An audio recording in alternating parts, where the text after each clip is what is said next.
Hello friends, तो हमने पिछले वीडियो में दशमलव के बारे में बात की थी।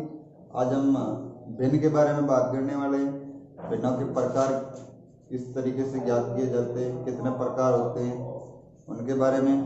भिन्नों का आरोही क्रम, भिन्नों का अवरोही क्रम, और जो कई भिन्नें दे रखी हैं उसमें छोटी भिन्न कौन सी है तो बड़ी भिन्न कौन सी है, उनके बारे में पढ़ने वाले। चलते हैं क्लास की ओर। तो भिन्न मतलब एक संख्या को अपन अंश और दूसरे को हर के रूप में लिखते, वो होती है भिन्न। मतलब आपने कोई ऊपर संख्या p लिखी और नीचे q लिखी, ये एक भिन्न है। मतलब परिमेय संख्या है। जो संख्या बट्टा में लिखी जाती है वही भिन्न होती है।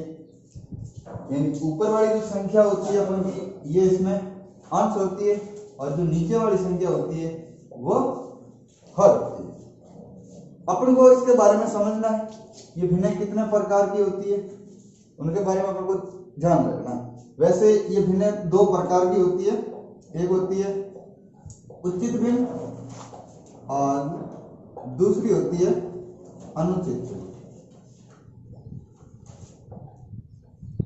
इस अनुचित भिन्न को मिश्र भिन्न में भी बदला जा सकता है, और उचित भिन्न को मिश्र भिन्न में नहीं बदला जा सकता। इसको इसमें बदला जा सकता है, इसको इसमें बदला जा सकता है, लेकिन इसको इस नीचे वाले में नहीं बदला जा सकता। उचित का मतलब होता है जिसका अंश हर से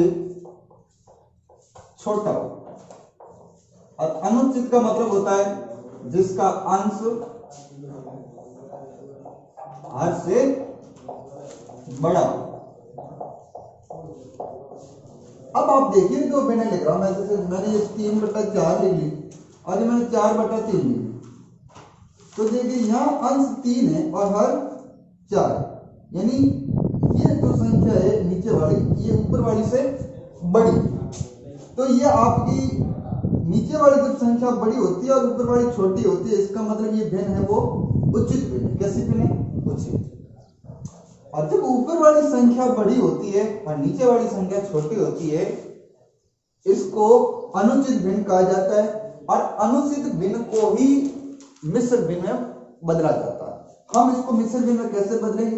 इस नीचे वाली संख्या का इस ऊपर वाली संख्या में भाग लगाएंगे। जब नीचे वाली 3 का भाग इस 4 में लगाया तो 1 बार गया, और 1 बार गया तो पीछे 1 बच गया। यानी 4 में 3 का भाग दिया तो 3 का भाग 1 बार गया, 3 एकम 3। 4 में से 3 कम हो गए, पीछे बचा 1। इस 1 को ऊपर लिखना है और जिस संख्या का भाग लगाया उसको नीचे लिखना। जब किसी भिन्न को इस तरीके से लिखा जाता है तो है मिश्र भिन्न, और इसी भिन्न को इस तरीके से लिख दिया जाए तो यह है अनुचित भिन्न। मिश्र का मतलब वो भिन्न जो दो संख्याओं से मिलकर बनती है, जिसमें एक तो पूर्ण संख्या होती है और एक परिमेय होती है। जैसे इसको इस तरीके से लिख सकते हैं, हम समझ सकते हैं कि ये 1 + 1/3, 1 + 1/3। तो हम इसको जब वापस इस तरीके से करेंगे, 3 एकम 3 हो जाएगा। ये प्लस का निशान है, इसका मतलब आगे वाली संख्या इसमें जुड़ेगी। और जब यहाँ पे माइनस का निशान होता है तो ऊपर वाली संख्या इसमें से घटेगी।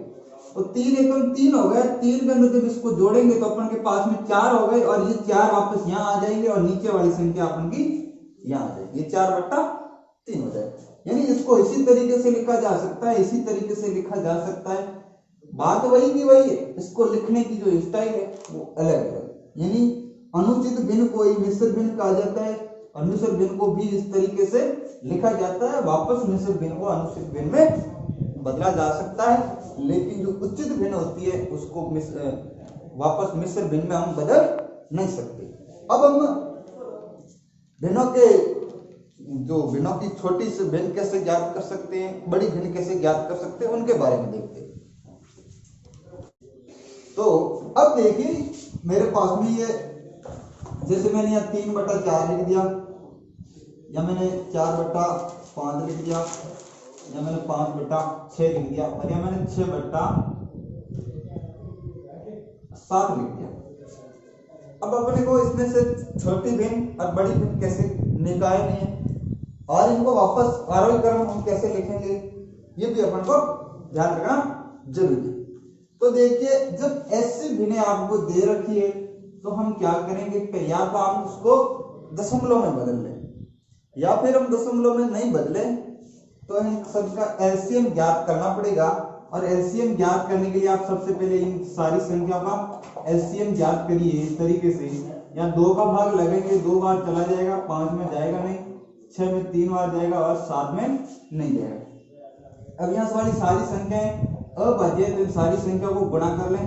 7 को 3 से गुणा करेंगे तो 21, 21 को 5 से गुणा करेंगे तो 105, 105 को 2 से करेंगे 210, 210 को 200 करेंगे 420 हो जाएगा। यानी इस 3/4 को ऐसी संख्या से गुणा करें कि इसके नीचे 420 आ जाए, 420 आ जाए। अब हम 420 करेंगे तो अपन इसको किससे गुणा करें, यानी 1 से गुणा करें, 105 से 105 से इस संख्या को गुणा करें तो अपन के पास में 420 हो जाए। जब नीचे वाले को भी 105 से कर लिया, ऊपर वाले को भी 105 से करो। अब इस ऊपर वाले को 105 से करेंगे तो अपन के पास में ये हो जाएंगे 315। अब देखिए ये तो 1 नंबर भिन्न थी, अब 2 नंबर भिन्न ये है अपन के पास में 4/5। इसको भी ऐसी संख्या से गुणा करो कि नीचे 420 हो जाए, यानी अपन को सबका हर बराबर करना है। तो नीचे 420 करने के लिए हम क्या करेंगे, इसको किससे गुणा करेंगे, 80, इसमें 4 का भाग लगा लो आप, इसमें से 5 बार निकालो तो 20 जाती है 21, 21 दूनी 42, 42 दूनी 84, 84 हो जाएगा। यानी 520, 8 पंजे 40 और 2 42। अब इसको जब इसको 84 से गुणा कर लिया तो इसको भी 84 से करो। इसको करेंगे तो 416 हो जाएगा, 80 की 1 हो जाएगी, 832, 32 और 1 33, 337 हो जाएगा। अगली भिन्न अपन की 5/6, इसको भी ऐसी संख्या से गुणा करो कि नीचे 420 हो जाए। अब अपन को 6 बार निकालने हैं, मतलब इसको बाहर निकालना और इसको बाहर निकालना। पीछे 7 पंजे 35, 35 दूनी 70 हो जाएगा, 70 से हम इसको गुणा करेंगे। अब जिसको 70 से किया तो ऊपर वाली को भी 70 से करो। जिस संख्या को नीचे वाली से गुणा कर रहे हो उसको भी ऊपर वाली से गुणा करना है। तो हम क्या करेंगे, इसको इससे करेंगे तो अपन के पास में 350 हो जाएंगे।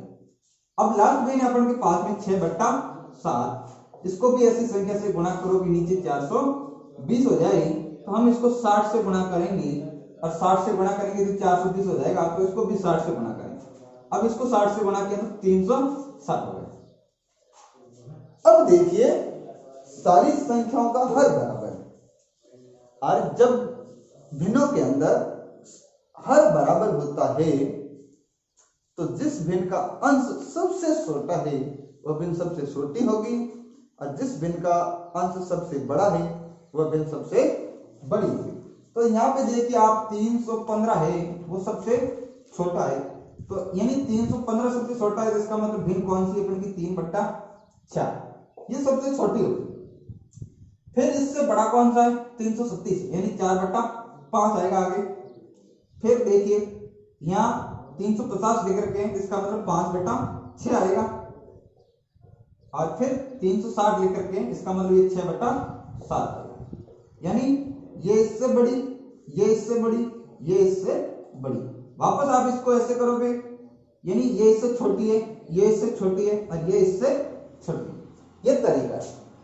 यानी सीधी सी बात है, जब भिन्नों का हर बराबर होता है। जैसे यहाँ देखिए आपने यहाँ 3/4 लिख दिया, यहाँ आपने 5/4 लिख दिया, यहाँ आपने 7/4 लिख दिया, यहाँ आपने 11/4 लिख दिया। तो हम क्या करेंगे, जब भिन्नों के हर बराबर है तो हमें सीधा देखना है कि जिस भिन्न का अंश सबसे छोटा है, यानी हर बराबर है तो अंश सबसे छोटा है वह भिन्न सबसे छोटी हो जाएगी। इसमें सारे में संख्याओं के हर बराबर है, यदि हर बराबर नहीं है तो अपने को हर बराबर करने, इस तरीके से एलसीएम लेकर के इनके हर बराबर करने। यदि हर बराबर नहीं है तो करने, और है तो ठीक। तो हम यहाँ पे अपन की सारी संख्याओं के हर बराबर है, तो इसमें से इस जो 3 है वो ऊपर वाला 3 सबसे छोटा है, क्योंकि यहाँ 5 बड़ा है, 5 से 7 भी बड़ा है, 7 से 11 भी बड़ा है। तो इसमें सबसे छोटी संख्या हो जाएगी वो 1 नंबर हो जाएगी। फिर 3 शेष बचे, इस तीनों में से 5 सबसे छोटा है, इसका मतलब 2 नंबर ये हो जाएगी। फिर 2 बची इन दोनों में 7 सबसे छोटा है तो 3 नंबर ये हो जाएगी और लास्ट नंबर ये हो जाएगी। यानी जिस भिन्न का हर अंश है वो सबसे बड़ा है वह भिन्न आपकी सबसे बड़ी होगी, और जिस भिन्न का अंश सबसे छोटा है वह भिन्न आपकी सबसे छोटी होगी। यह तो है जब हर बराबर, लेकिन जब अंश बराबर हो तो यहाँ पे अंश बराबर, जैसे मैंने ये 4/3 लिख दिया, या मैंने 4/7 लिख दिया, या मैंने 4/5 लिख दिया, और मैंने यह 4/9 लिख दिया। सिस्टम थोड़ा उल्टा है, यानी पहले ऊपर नीचे वाली संख्या बराबर थी यानी कि हर बराबर था, अब क्या हो गया, अंश बराबर हो गए, तो नियम उल्टा हो जाएगा। यानी जब हर बराबर थे तो जिसका अंश सबसे छोटा था वह सबसे छोटी होती थी, लेकिन जब हर बराबर है तो जिसका अंश सबसे छोटा है वह सबसे बड़ी होगी। यानी इस संख्या में आप देख सकते हैं जिसका हर सबसे छोटा है, इसमें सबसे छोटा है वो 3 है, यानी इस संख्या के अंदर 3 है वो सबसे छोटा है। नीचे वाला हर जो है ये हर सबसे छोटा है इन दिए गए हरों में से, तो इसका मतलब ये सबसे बड़ी होगी।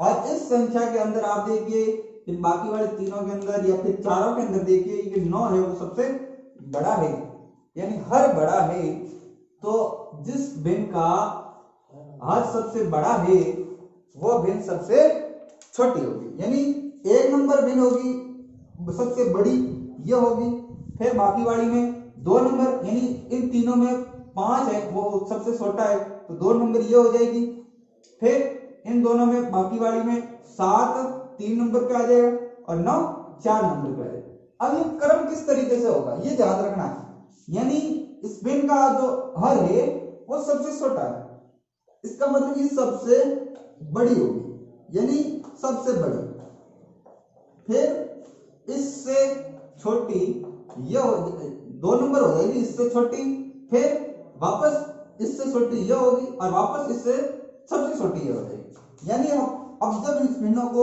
आरोही क्रम में लिखें हम, आरोही क्रम के अंदर यानी छोटे से बड़े की ओर, तो छोटे से बड़े की ओर लिखेंगे तो सबसे पहले अपन की जो 4 नंबर की भिन्न वो आएगी, क्योंकि ये सबसे छोटी है, क्योंकि इसका हर है वो सबसे बड़ा है, और जब हर सबसे बड़ा है तो वह सबसे छोटी होगी, ये 4/9 हो जाएगा।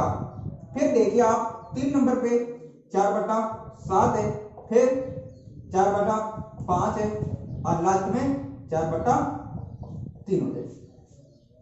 जब अंश बराबर हो तो आपको इस तरीके से करना है, और जब हर बराबर हो तो ठीक इसका उल्टा होगा, जिसका जब हर बराबर होता है तो जिस भिन्न का अंश सबसे छोटा है वो छोटी हो जाएगी और अंश बड़ा है वो बड़ी हो जाएगी, लेकिन जब हर समान हो तो जिसका अंश छोटा है वो तो सबसे बड़ी हो जाएगी और जिसका हर सबसे बड़ा है वो सबसे छोटी हो जाएगी। इस तरीके से आपको ध्यान रखना है। अब हम आगे बात करते हैं तुल्य भिन्न के बारे में।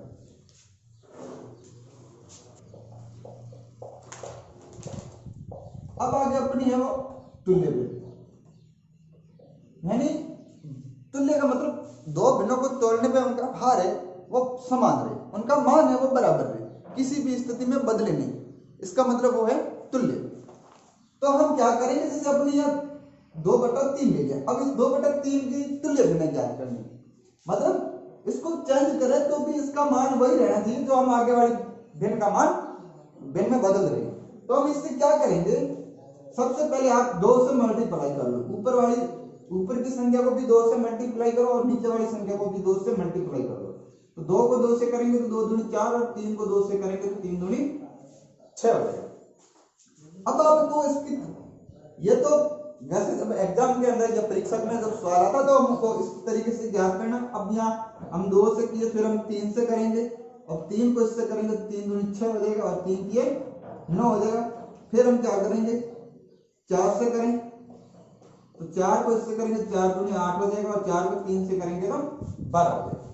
लेकिन जब आप उतना आप लिखित रिटर्न एग्जाम दे रहे हो, लिखित परीक्षा दे रहे हो, तभी तो आपको ऐसे करना है। लेकिन जब आपके पास में ऑप्शन वैकल्पिक दे रखे हैं तो हम कैसे ज्ञात करेंगे, तो हमें देखिए ये 2/3 दे रखा है, इसका हमारे को पाड़ा ज्ञात करना है, यानी इस 2 का 4 6 8 10 12 और फिर नीचे वाली संख्या का पाड़ा लिख दो आप। 3 का लिखेंगे 3 दूनी 6, 3 3 9, 4 तिये 12, 5 तिये 15 और 6 तिये 18। ये हो गई अपनी तुल्य भिन्नी। यानी ऊपर वाली संख्या दे रखी है उसका पाड़ा ऊपर की ओर लिख दो और नीचे जो संख्या दे रखी है उसका पाड़ा नीचे की ओर लिख दो। जितनी भिन्ने आपको ज्ञात करने का पूछा जाए इस तरीके से आप 2 ज्ञात करने का पूछा तो 2 ज्ञात कर सकते हैं, 3 ज्ञात करने का पूछा तो 3 ज्ञात कर सकते हैं। ये तो था भिन्नों के प्रकार, यानी किस तरीके से भिन्नों को बदला जा सकता है, किस तरीके से भिन्नों को ज्ञात किया जा सकता है। कल हम इनके आगे वाले स्टेप के बारे में बात करेंगे, भिन्नों की जोड़, भिन्नों की बाकी, भिन्नों का गुणा और भिन्नों के भाग के बारे में ज्ञात करने पढ़ेंगे। इसके साथ साथ अपन को एलसीएम की जरूरत पड़ेगी, तो हम कल एलसीएम ज्ञात करना भी सीखेंगे। धन्यवाद।